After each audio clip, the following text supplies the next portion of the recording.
أعوذ بالله من الشيطان الرجيم بسم الله الرحمن الرحيم السلام عليكم ورحمة الله وبركاته. بسم الله والحمد لله والصلاة والسلام على رسول الله وعلى آله وصحبه ومن والاه وبعد. رمضان کا یہ مبارک مہینہ بہت ہی بابرکت مہینہ ہے۔ اس مہینے میں ہم مسلمان روزے رکھتے ہیں، زکوٰۃ دیتے ہیں اور دوسرے خیرات اور صدقات کا کام کرتے ہیں۔ تو عزیز دوستو، اس ناحیے سے ہم مرکز العلوم والحکم للدعوت والارشاد موہی کے جانب سے یہ پروگرام کا براڈ کاسٹنگ ہو رہا ہے۔ آپ تمام حضرات سے گزارش ہے کہ آپ موہی کا ساتھ دیں، اس کار خیر کو آگے بڑھانے میں موہی کے ساتھ رہیں۔ یہ مختصر اعلان کے ساتھ اصل موضوع کی طرف آگے بڑھتے ہیں۔ اصل موضوع عزیز دوستو یہ ہے کہ ہم نے گزشتہ کے مجلس میں جنوب کی باتیں سنی۔ جنوب میں ہم نے دیکھا، گزشتہ سے پیوستہ کی مجلس میں ہم نے دیکھا کہ لنکا میں کیسے اسلام آیا، مالدیو میں کیسے اسلام آیا، ساحل گجرات میں، کونکن میں، اور نوایت خاندان کے تعلق سے ہم نے سنا، اور اس کے بعد ملبار اور معبر کی باتیں ہم نے سنی۔ یہاں پر اسلام کیسے پھلا پھولا اور یہاں کے لوگ کیسے امن اور امان سے رہتے تھے، یہ ہم نے مختصر تفصیل آپ کے سامنے بتائی۔ آج چلیے ہم شمال کی طرف آگے بڑھتے ہیں، اب آفیشیل اسلام کی طرف آگے بڑھتے ہیں۔ ہم نے پہلے بھی جانا اور سنا ہے کہ محمد بن قاسم وہ آدمی ہیں جو 92 ہجری میں 92 ہجری میں انہوں نے اسلام کو باقاعدہ یہاں پر لایا، اور سندھ کا علاقہ جہاں پر مشہور علاقے ملتان، مکران، منصورہ، بلوچستان جیسے علاقوں میں اسلام کی حکومت قائم ہوئی، اور باقاعدہ اسلام یہاں پر پھول رہا تھا۔ لگ بھگ 200 سے لے کے 250 سال تک کا یہی معاملہ تھا۔ اسلام آج کا جو ہندوستان ہے اس میں داخل نہیں ہوا۔ آج کا جو ہندوستان، چونکہ آج سندھ میں ہے، پاکستان میں ہے سندھ، اور ہندوستان میں یہ سندھ کے علاقے نہیں آتے، تو آج کا جو ہندوستان ہے اس میں اسلام داخل ہوا بعد میں لے کر، یعنی آفیشیلی طور پر حکومت کرنے کے لیے، ریاست کے لیے اسلام بعد میں داخل ہوا۔ تو عزیز دوستو، اس کا آغاز ہوتا ہے راجہ جے پال سے۔ راجہ جے پال ایک ایسا راجہ ہوا کرتا تھا جس کی حکومت تھی پیشاور اور لاہور میں۔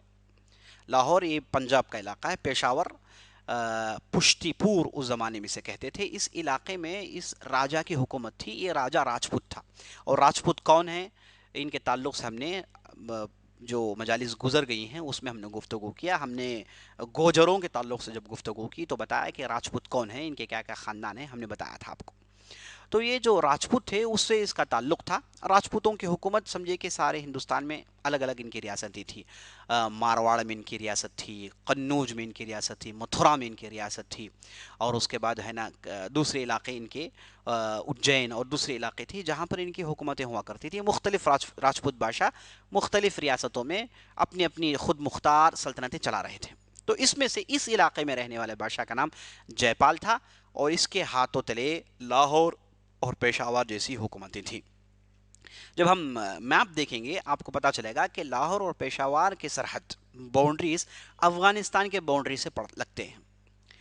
افغانستان میں اس زمانے میں غزنی حکومت کا آغاز ہو چکا تھا۔ غزنی حکومت کا آغاز اصل دوستو الپ سبتگین نامی ایک ترکی شخص کے ذریعے سے آغاز ہوا۔ یہ ترکی کا جو شخص تھا، یہ اصل میں اس کا تعلق تھا بغداد کے عباسی خلافت سے۔ بغداد میں جو عباسی خلافت ہوا کرتی تھی، وہ خلافت کے ذریعے سے ان علاقوں میں، ترک علاقوں میں، وہاں پر ایک حکومت ہوا کرتی تھی، لیکن یہ حکومت زائل ہو گئی۔ زائل ہونے کی وجہ سے وہاں سے الپ سبتگین نامی ایک شخص جو معمولی ایک سپہ سالار تھے، وہ نکل کر افغانستان پہنچتے ہیں۔ افغانستان میں غزنہ علاقے میں وہ آتے ہیں، اور غزنہ علاقے میں آنے کے بعد وہاں کی جو چھوٹی موٹی ریاستیں تھیں انہیں وہ ختم کر کے اپنی ایک حکومت بناتے ہیں۔ یہ لمبی تفصیل ہے، یہ چونکہ ہندوستان سے باہر ہے، اس میں زیادہ میں جانا نہیں چاہتا۔ تو یہاں پر انہوں نے ایک باقاعدہ حکومت قائم کی جس کا نام تھا غزنوی خاندان کا حکومت، غزنوی خاندان کی حکومت۔ تو غزنوی خاندان کا آغاز اسی الپ سبتگین سے ہوتا ہے۔ الپ سبتگین کے لڑکے جن کا نام تھا سبتگین، الپتگین کے لڑکے جن کا نام تھا سبتگین، یہ اصل میں اس خاندان کے پہلے مشہور بادشاہ مانے جا سکتے ہیں۔ ان کی وفات ہوئی 993 میں، 993 ہجری میں ان کی وفات ہوئی۔ اس سے پہلے انہوں نے بہت ہی زبردست حکومت قائم کی. تو یہ جو تھے یہ افغانستان پر حکومت کر رہے تھے. تو افغانستان کے حدود اور راجہ جے پال کے حدود آپس میں ملتے تھے، ٹکراتے تھے. جب بھی حدود کی بات ہو جائے، باؤنڈریز کی بات ہو جائے، جھڑپیں ہونا ضروری ہے، لا محالہ ہے. انسانی تاریخ ہم کو یہ بتاتی ہے حدود بن گئے تو جھڑپوں کا ہونا ضروری ہے. اسی لیے حدود بندی بہت بڑی مصیبت ہے. جب بھی کوئی حکومت حدود بندی کرتی ہے تو آپس میں اپنے جو بغل میں جو حکومت ہے اس کے پاس سے اس کا ہمیشہ ٹکراؤ شروع ہو جاتا ہے. عجیب و غریب یہ انسانی چیز ہے جو اللہ نے انسانوں کے اندر رکھ دی. تو یہ جو بارڈرز میں جھڑپوں کا ہونا بہت ضروری تھا. اور غزنوی طاقت بڑھ رہی تھی، دولت کافی جمع ہو رہا تھا. اور یہاں کی جو بادشاہ سبتگین تھے وہ بہترین نظم و نسق کے پابند تھے، بڑی اچھی انداز سے اپنی حکومت کر رہے تھے. تو راجہ جے پال پتہ نہیں کیا ہو گیا، اچانک انہوں نے 979 1979 میں 979 عیسوی میں اچانک ایک بہت بڑی طاقت لیتے ہیں اور اچانک اس علاقے پر حملہ کر دیتے ہیں. اب یہاں پر جو سبتگین اپنی حکومت کر رہے تھے وہ اپنی حکومت کے باؤنڈریز کو بڑھا رہے تھے، لیکن اس طرف ہندوستان کی طرف نہیں، اس طرف بڑھا رہے تھے. ابھی اچانک حملہ ہونا تھا، سبتگین خاموش نہیں رہے، وہ اپنے طاقت کو لے کر پہنچے اور بڑی آسانی سے راجہ جے پال کو انہوں نے شکست دے دی. اور راجہ جے پال کو باقاعدہ انہوں نے پکڑ لیا اور راجہ صلح کے لیے تیار ہو گیا. اس وقت سبتگین کے لڑکے جن کا نام محمود تھا، جو آگے چل کے بہت بڑے بادشاہ بنتے، انہوں نے کہا کہ میں صلح کے لیے تیار نہیں ہوں. لیکن سبتگین نے صلح کو مان لیا، کیونکہ راجہ جے پال نے کہا کہ ہم اگر ہار گئے تو ہماری بستیوں میں عورتیں جل جائیں گی، ہم اپنے بچوں کو اپنے ہاتھوں سے مار ڈالتے ہیں. تو ایسی ویسی باتیں جب ہوئیں تو بادشاہ سبتگین صلح کے لیے تیار ہو گئے. تو راجہ جے پال سے باقاعدہ صلح ہوئی. اب صلح میں یہ طے پایا کہ راجہ جے پال کی جان کی حفاظت اس وقت ہے کہ وہ جب واپس جائیں گے اپنی بستی میں، جا کر اتنا سارا مال، اتنا ہاتھی، اتنے اشرفیاں بھیجیں گے سبتگین کی اس بستی میں. اس پر اتفاق ہوا تھا. جب جا کے راجہ جے پال اپنے آپ کو بچا سکا اور واپس اپنی بستی پہنچا تو یہ صاحب راجہ جے پال جو تھے وہ اپنے وعدے کو بھلا دیے. اور جب بھی یاد دلایا گیا انہوں نے اعراض کیا، نظر انداز کیا. باقاعدہ سبتگین کے مشیرین اور جو بھی سفراء آتے تھے انہیں اس نے واپس کر دیا. تو اس تعلق سے سبتگین کافی پریشان ہوئے. انہیں یہ بات سمجھ میں نہیں آ رہی تھی کہ یہ کیا ہو رہا ہے. تو اس لیے انہوں نے جوابی حملے کے لیے پھر ایک بہت بڑا لشکر جمع کیا اور جمع کر کے سیدھے لاہور آدم کے. وہاں پر راجہ جے پال کی حکومت تھی. راجہ جے پال کو معلوم نہیں تھا کہ اتنی بڑی لشکر اچانک آ جائے گی. تو جیسے معلوم ہوا کہ لشکر آ گئی تو راجہ جے پال پورا ہندوستان گھومتے ہیں، قنوج جاتے ہیں، متھرا جاتے ہیں، دوسرے علاقوں میں جاتے ہیں. وہاں کے راجپوتانہ حکومت خاندانیں جو تھی انہیں جمع کرتے ہیں. اور کہا جاتا ہے کہ یہ پہلا موقع تھا جس میں پورے ہندوستان کے راجہ، پورے راجپوت پورے جمع ہو گئے تھے، اپنی پوری طاقت جمع کر لے تھے. اور یہاں تک کہا جاتا ہے کہ یہاں کی بوڑھیاں اپنے بچوں کو نصیحت کرتے کہ جائیں، جا کر لشکر میں جمع ہو جائیں. اور یہاں پر ڈھیر سارا چندہ جمع کیا گیا، ڈھیر سارا پیسہ جمع کیا گیا تاکہ اس لشکر کا امداد ہو جائے. تو بچے بوڑھے نوجوان سب اپنی جو ہے دولت لائے اور لا کر لشکر کو جمع کیے. تو سب کی محنتوں کے ساتھ ایک لشکر جمع ہوا جس میں پورے راجپوت بادشاہ تھے. جب یہ لشکر کا آمنا سامنا ہوا سبتگین کے ساتھ تو سبتگین نے دیکھا کہ بہت بڑی تعداد میں لوگ آئے ہیں. کہا جاتا ہے کہ پہاڑ پر چڑھ کر دیکھے تو چیونٹیوں کے مانند تھی ان کی تعداد. اور سبتگین کے لشکر میں جو لوگ تھے انہوں نے کہا کہ یہ لڑائی تو ممکن ہی نہیں ہے، ہماری تعداد کہاں ہے اور یہ سارا ہندوستان امنڈ آیا ہے، ان کی تعداد کہاں ہے، ممکن نہیں، لڑائی ممکن نہیں. تو بعض لوگوں نے یہ رائے دی کہ واپس چلے جائیں. لیکن سبتگین اتنے بڑے لشکر کو ان کے دیکھنے کا انداز کچھ اور تھا. یہ لشکر کو، یہ تعداد کو مرعوب ہو کر دیکھ نہیں رہے تھے، بلکہ تاریخ فرشتہ میں وہ مورخ نے، فرشتے نے لکھا ہے کہ سبتگین نے اس لشکر کو ایسے دیکھا جیسے ایک قصائی بکروں کو دیکھتا ہے. بکروں کی تعداد قصائی کو ڈراتی نہیں. تو اس انداز سے انہوں نے اس لشکر کی تعداد کو دیکھا اور تعداد کو دیکھ کر واپس نیچے آیا اور اپنے لوگوں سے کہا کہ دیکھو اب ہمارے لشکر بندی کا انداز کچھ اور ہوگا. تو انہوں نے 500 کے جھٹے بنائے اور 500 کہہ کر ایک کے بعد ایک تاپر توڑ میدان میں اتارے. جب 500 کی تعداد لڑ کر تھک جاتی تو پیچھے سے 500 کی مدد آ جاتی تھی. اس طریقے سے جھتوں میں انہوں نے لڑائی لڑی، اور یہ لڑائی کا انداز راجہ جے پال اور اس کے دوسرے راجپوتانہ جو تھے انہیں اس تعلق سے خبر نہیں تھی، تو بڑے آسانی سے سبتگین نے اس لڑائی جیت لی. تعداد کے اعتبار سے لڑائی بڑی گھمسان ہونے والی تھی، لیکن یہ ایک جنگی کرتوب کی وجہ سے بڑی آسانی سے سبتگین نے اس لڑائی کو جیت لیا.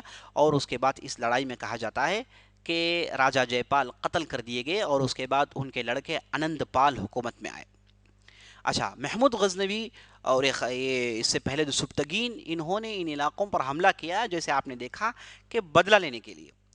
اصل میں راجہ جے پال جو تھے انہیں معلوم نہیں تھا کہ یہ کس بھیڑوں کے جھت میں ہاتھ ڈال رہے ہیں. انہوں نے صرف اپنے باؤنڈریز کو پھیلانے کے نشے میں انہوں نے غزنوی حکومت میں ہاتھ ڈال دی، چھیڑ دیا، انہیں ان پر حملہ کر دیا اچانک.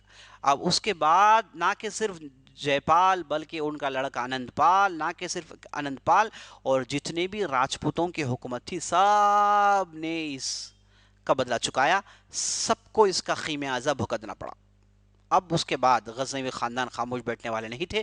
سبتگی نے باقاعدہ حملہ کیا، اور تعجب کی بات یہ ہے کہ غزنوی جو بھی حملے کیے خاندان والے، انہیں ہندوستان میں باقاعدہ حکومت کرنے کا کوئی آئیڈیا نہیں تھا، کوئی تصور نہیں تھا، بلکہ وہ حملہ کرتے، بدلہ لینا تھا.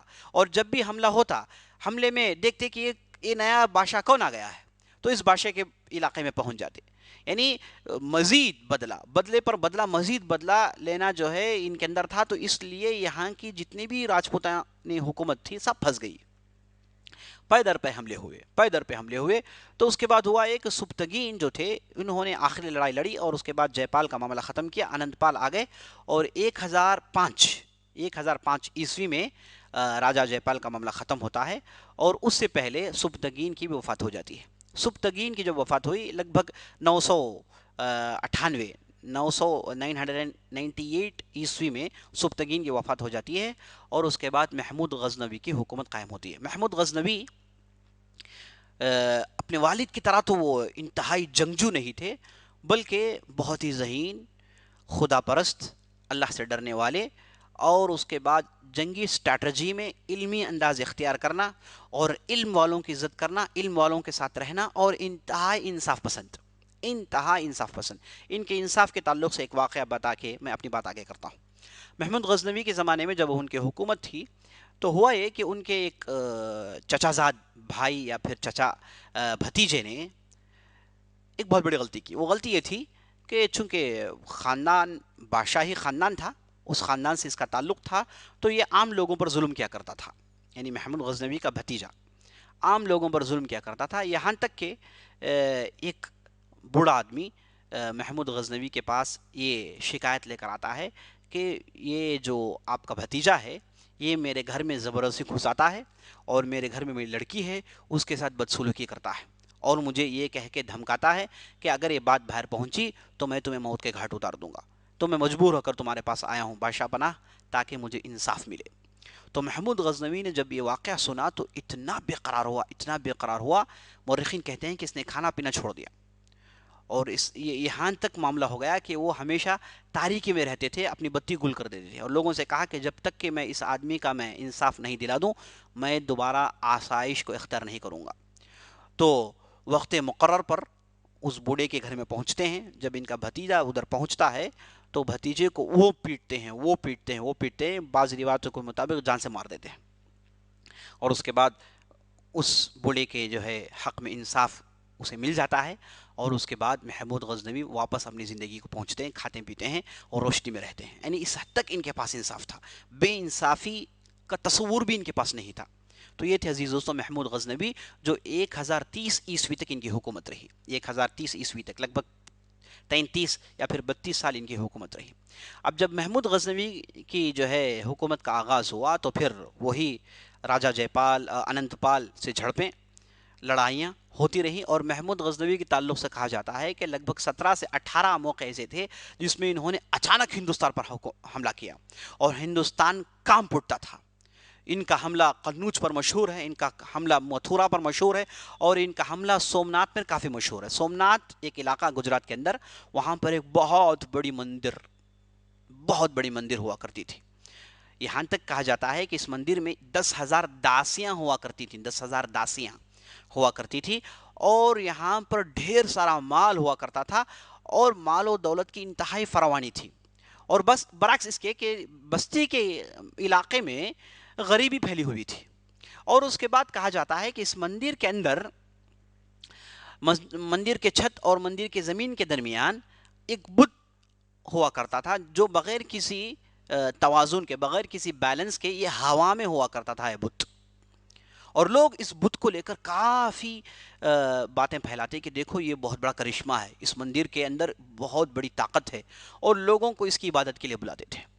یعنی ہوا میں ایک بت کا ہونا یہ واقعی تعجب کی بات تھی۔ چھت میں بھی کوئی رسی نہیں تھامنے کے لیے، اور نیچے سے کوئی سپورٹ نہیں اسے پکڑ کر رکھنے کے لیے، بس ہوے میں یہ بت ہوا کرتا تھا۔ تو لوگ اسے لے کر کافی تعجب میں پڑے ہوتے تھے۔ تو جب محمود غزنوی کے بات پہنچی کہ اس تعلق سے فتنہ پھیلا ہوا ہے، اور محمود غزنوی عزیز دوستو توحید کے بہت بڑے علمبردار تھے، یہ شرک کو پسند نہیں کرتے تھے، مذہب کے نام میں فرقہ پرستی کو پسند نہیں کرتے تھے، اور اس کے بعد بدعات و خرافات کو پسند نہیں کرتے تھے، اور بالکل صاف و شفاف دین پسند کرتے تھے۔ اور اسی طریقے سے ان کے ساتھ جو علماء اور ادباء ان کے ساتھ ہوئے، انہوں نے انہیں صحیح دین سمجھایا، اور صحیح سورس سے، مراجع اور مصادر سے انہوں نے اسلام کو سمجھا، اور خود بہت بڑے فارسی دان اور ادب پرست تھے، علم پرست تھے، تو انہوں نے صحیح سورس سے اسلام کو سمجھا تھا، تو بہت بڑے توحید کے علمبردار تھے۔ تو دیکھا کہ اس علاقے میں اس بت نے لوگوں کو فتنے میں ڈال دیا، اور سارے لوگ ادھر آ رہے ہیں اور یہاں کے عقیدت مند ہو رہے ہیں، یہاں پر آ کر ان کی بھکتی اندھی ہوتی جا رہی ہے۔ تو جب محمود غزنوی کی بات معلوم ہوئی، اور اتفاقاً اس علاقے کے بعض وزراء اور بعض راجاؤں کو سپورٹ کیا محمود غزنوی کے لڑائی میں، تو یہی چیز محمود غزنوی کے لیے کافی تھی۔ تو محمود غزنوی اچانک سومنات پر آ دھمکے، اور اس کے بعد یہاں کے اس علاقے میں چھوٹی موٹی جھڑپیں ہوئی۔ محمود غزنوی کا مقابلہ کون کر سکتا تھا؟ محمود غزنوی کا اس زمانے میں اتنا روب ہندوستان میں پھیل گیا تھا کہ لوگ کہتے کہ اگر کسی کو ڈرانا تھا کہتے کہ محمود غزنوی آ گیا۔ تو محمود غزنوی کا بہت ہی خطرناک روب تھا۔ مجھے ایک عجیب و غریب اتفاق ہوا، میں ایک پروفیسر کے لیکچر میں بیٹھا ہوا تھا، تو وہ صاحب جب لیکچر دے رہے تھے تو ہندوستان میں اسلام کی بات آئی، تو انہوں نے فوراً کہہ دیا کہ ہندوستان میں اسلام محمود غزنوی کی وجہ سے آیا، ورنہ ہندوستان میں اس سے پہلے اسلام تھا ہی نہیں۔ تو وہ پروفیسر بن گئے ہیں ہسٹری کے، لیکن انہیں اتنی بھی بات نہیں معلوم کہ اسلام محمود غزنوی سے کئی سال پہلے، 200-250 سال پہلے ہندوستان میں اسلام پہنچ گیا، دو طریقے سے پہنچا، آفیشیل طریقے سے بھی اور تجارتی راستے سے بھی۔ اور تجارتی راستے سے جو اسلام پہنچا وہی ہندوستان میں پھلا پھولا، اور اسی کی ترقی ہے ہندوستان میں۔ لیکن کبھی کبھار آدمی کی عصبیت آدمی کو اندھا کر دیتی ہے، جیسے آج ہمارے معاشرے میں دیکھتے ہیں کہ جو RSS کے جو چھیلے ہیں اور جو بھی اپنے آپ کو پتہ نہیں کیا کہتے ہیں، ان کے یہاں جو یہ اندھی بھکتی اور اس کے بعد مسلمانوں کے تعلق سے جو دشمنی، اندھی دشمنی ہے، اس کی وجہ کیا ہے کہ انہیں جو معلومات دیے جاتے ہیں وہ ایسے ہی معلومات دیے جاتے ہیں۔ اگر یہ کہا جائے کہ ہندوستان میں محمود غزنوی سے اسلام کا آغاز ہوا، تو اس سے بڑی جھوٹی بات کون سی ہو سکتی ہے؟ اس سے بڑی گمراہی کون سی ہو سکتی ہے تاریخ اعتبار سے؟ تو عزیز دوستو، اس طریقے سے باتیں انہیں سمجھا کر ان کے نوجوانوں کو بھڑکایا جاتا ہے۔ ضرورت اس بات کی ہے کہ حقیقی نالج، حقیقی تاریخی علم لوگوں تک پہنچائے۔ اس چیز کو مد نظر رکھتے ہوئے ہم اس سلسلے کو چلا رہے ہیں، تاکہ آپ اس بات کو سنیں اور دوسروں تک بات پہنچائیں۔ ہندوستان کی تاریخی حقیقت یہی ہے۔ تارا چند نامی ایک بہت بڑے ہندو رائٹر ہیں ہندوستان کے، یہ ہندوستان کی تاریخ میں انہوں نے بہت کام کیا۔ وہ محمود غزنوی کے تعلق سے کہتے ہیں کہ محمود غزنوی ہو یا پھر اس سے پہلے جو بادشاہ ہے، یہ ہندوستان میں آئے، ان کا مقصد ہندوستان کو لوٹنا تھا اور بدلہ لینا تھا۔ ہندوستان کے مال و جائیداد میں ان کی نظر تھی، لیکن کہیں پر بھی ایک بھی مثال ایسی نہیں ملتی جس میں محمود غزنوی نے یہ کہا لوگوں سے کہ تم زبردستی مسلمان ہو جاؤ، یا پھر محمود غزنوی نے کسی بھی ایک مندر کو امن و امان کے ماحول میں پھوڑا ہو۔ ایک بھی مثال نہیں ملتی۔ یہاں پر محمود غزنوی کا حملہ ہوا سب سے پہلے بدلہ لینے کے لیے، اور نمبر 2 یہاں کی جائیداد پر نظر تھی ان کی، وہ جائیداد لے کر جانا، مال غنیمت کے طور پر جائیداد لے کر جانا چاہتے تھے۔ اس پر بھی اختلاف ہو سکتا ہے، لیکن بہرحال تاریخ میں اسی مثالیں ملتی ہیں۔ تو سومنات میں جب انہوں نے حملہ کیا اور یہاں سے ڈھیر سارا مال یہاں سے لے کر گئے، اور بعض مورخ کہتے ہیں کہ انہوں نے مندر کو بالکل خالی کر دی، اور اس کے بعد یہ جو بت جو لٹک رہا تھا، اس تعلق سے محمود غزنوی جہاں پر پہنچے دیکھا کہ بت لٹک رہا ہے، تو ان کے ساتھ جو لوگ تھے کمزور ایمان والے وہ پریشان ہو گئے، تو محمود غزنوی نے فوراً ایک آدمی سے کہا کہ چلو اوپر چڑھو اور دیکھو کہ یہاں پر کچھ ہو رہا ہے۔ تو اوپر پہنچے اور پہنچ کر وہاں پر جو پتھر تھے اسے جب پھوڑا گیا تو یہ جو بت جو اڑ رہا تھا یہ ڈھام سے نیچے گر پڑا۔ بعد میں معلوم ہوا کہ مغناطیسی طاقت کی وجہ سے، ایک میگنیٹک فورس کی وجہ سے یہ لٹک رہا تھا۔ اس میں کوئی عجوبہ، اس میں کوئی سمجھے کہ ایک معجزہ نہیں تھا، بلکہ یہ ایک چیز ہو رہی تھی، اور جیسے ہی اسے پھوڑا گیا تو یہ بت دھام سے نیچے گر گیا، اور اس کے بعد فتنہ ختم ہو گیا۔ اور اس کے بعد داسیوں کے نام سے برہمنوں نے جو ظلم کر رکھا تھا اس مندر میں، سب کچھ محمود غزنوی نے ختم کیا، مندر کو باقی رکھا، بعض علاقے اس کے پھوڑ دیے گئے تھے، چونکہ وہاں پر انہیں ڈاؤٹ تھا کہ کہیں ادھر کچھ چھپا کر انہوں نے نہیں رکھا تھا، تو وہاں پر انہوں نے پھوڑا اور باقیہ چیزیں چھوڑ دی۔ تو اس طریقے سے محمود غزنوی کے حملے ہندوستان میں پے در پہ ہوا کرتے تھے۔ 17 سے 18 مرتبہ محمود غزنوی کی یہاں پر حملے ہوئے، لیکن کہیں پر بھی انہوں نے باقاعدہ حکومت قائم نہیں کی۔ آتے بدلہ لیتے اور واپس چلے جاتے، آتے بدلہ لیتے واپس چلے جاتے، اور راجپوتوں کو ڈرا رکھا تھا۔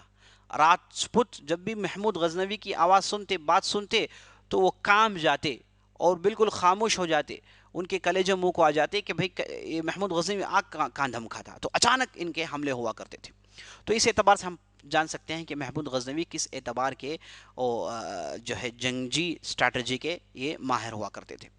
اب ہوا یہ کہ محمود غزنوی اپنے آخری زمانے میں اپنے غلام جن کا نام ایاز تھا، انہیں لاہور کا گورنر مقرر کرتے ہیں۔ پہلی مرتبہ ہے محمود غزنوی یہاں پر اپنے حکومت کے ستون گاڑ رہے ہیں، تو ایاز کو لاہور کا گورنر مقرر کرتے ہیں، ورنہ اس سے پہلے ہوتا تھا بستی اپنے قبضے میں کرتے اور وہاں کے بادشاہ کو پھر بٹھا دیتے اور کہتے کہ تمہاری حکومت ٹھیک ڈھنگ سے چلنی چاہیے، اگر کہیں پر بھی غلطی ہوئی ہم کبھی بھی آ سکتے ہیں۔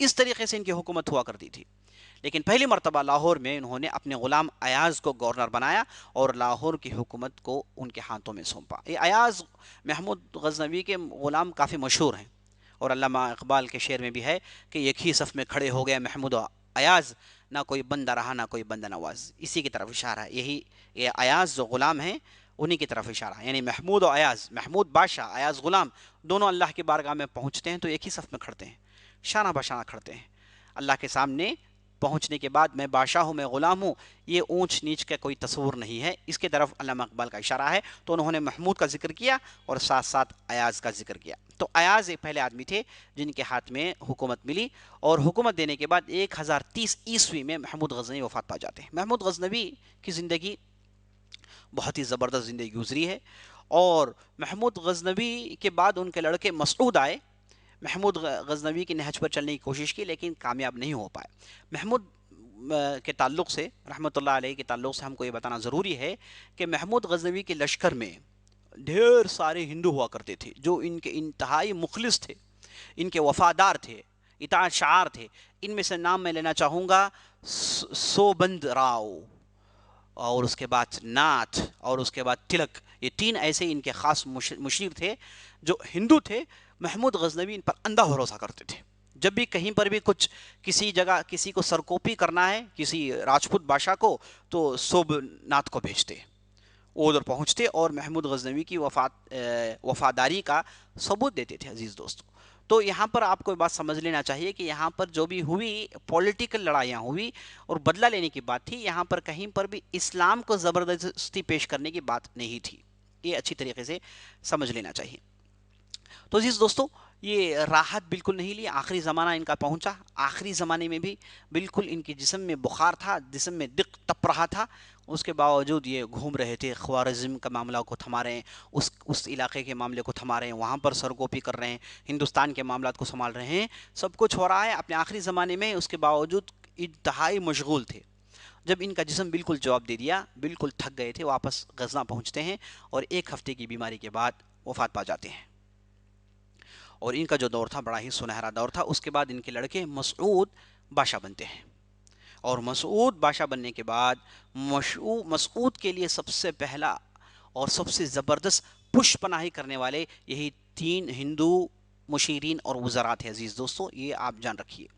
اسی طریقے سے ہم دیکھتے ہیں کہ مسعود کی حکومت قائم ہوئی اور مسعود نے بھی اچھے انداز سے حکومت کی، اور اس کے بعد مسعود کے بعد لگ بھگ 10 بادشاہ آئے، یعنی غزنوی جو خاندان رہا لگ بھگ 210 سال تک ان کی حکومت رہی۔ آغاز ہوا 990 کے آس پاس، اور یہ خاندان کا خاتمہ ہوا 1182 میں، 1182 ہجری میں اس خاندان کا خاتمہ ہو۔ لگ بھگ 210 سال تک حکومت رہی۔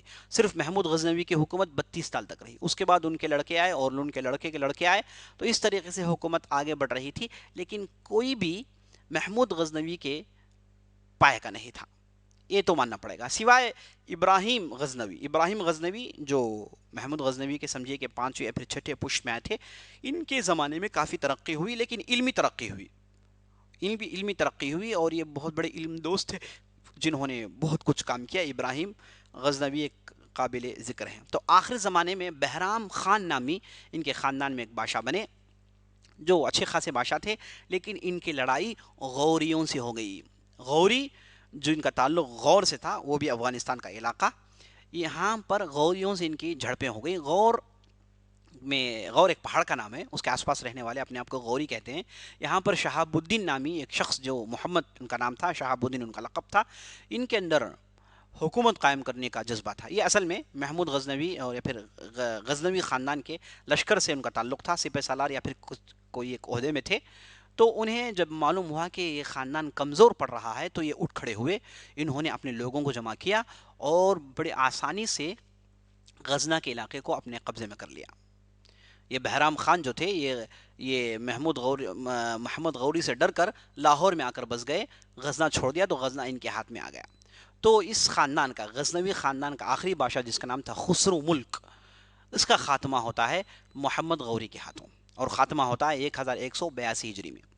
تو یہاں پر غزنوی خاندان کا خاتمہ ہوتا ہے۔ غزنوی خاندان کا مختصر اگر ہم نچوڑ دیکھنا چاہیں تو یہ ہے کہ یہ بدلہ لینے کے لیے ہندوستان میں داخل ہوئے۔ ہندوستان میں باقاعدہ انہوں نے حکومت قائم نہیں کی، سوائے آخری زمانے میں محمود غزنوی نے اپنے غلام کو لاہور کا بادشاہ بنایا، اور اس کے بعد باقاعدہ غزنویوں کی حکومت یہاں پر نہیں تھی، اور راجپوتوں کی حکومت تھی، لیکن وہ ان کے ماتحت ہوتے تھے، کبھی کبھار خود مختار بھی ہو جاتے تھے۔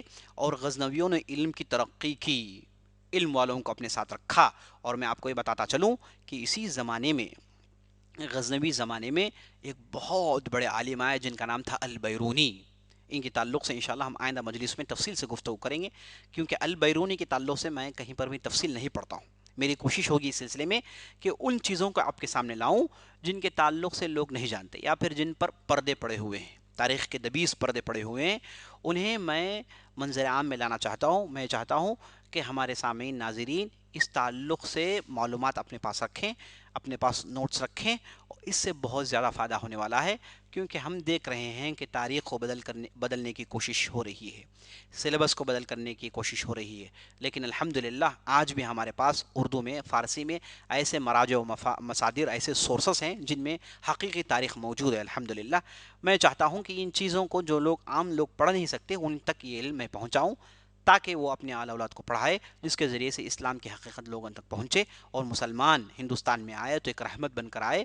اور یہاں پر جو بھی لڑائیاں ہوئیں، مندر پھوڑنے کی بات ہوتی ہے، یہ سب اتفاق ہے، اس کے پیچھے پولیٹیکل اسپیکٹس ہیں، یہ میں انشاءاللہ اسے اجاگر کرنا چاہتا ہوں۔ تو عزیز دوستو، اس طریقے سے غزنوی حکومت کا خاتمہ ہوا، اور اس کے بعد غوری حکومت کا آغاز ہوا، اور کیسے غوری حکومت کا آغاز ہوا، اس تعلق سے بھی تفصیل انشاءاللہ آئندہ مجلس میں آنے والی ہے، اور البیرونی کے تعلق سے آپ تفصیل سننے والے ہیں۔ البیرونی ایک بہت بڑی شخصیت ہے جس کے تعلق سے ہم اور آپ کو جاننا ضروری ہے۔ انشاءاللہ آئندہ مجلس میں ہماری ملاقات ہوگی، تب تک کے لیے میں آپ سے اجازت چاہتا ہوں، اور اللہ سے دعا کرتا ہوں کہ اللہ رب العزت ہمیں رمضان کے اس مبارک مہینے میں جہنم سے چھٹکارا دے اور جنت میں داخلہ دے دے، آمین یا رب العالمین۔ وصلی اللہ علی نبینا محمد وعلی آلہ وصحبہ اجمعین، والسلام علیکم ورحمۃ اللہ وبرکاتہ۔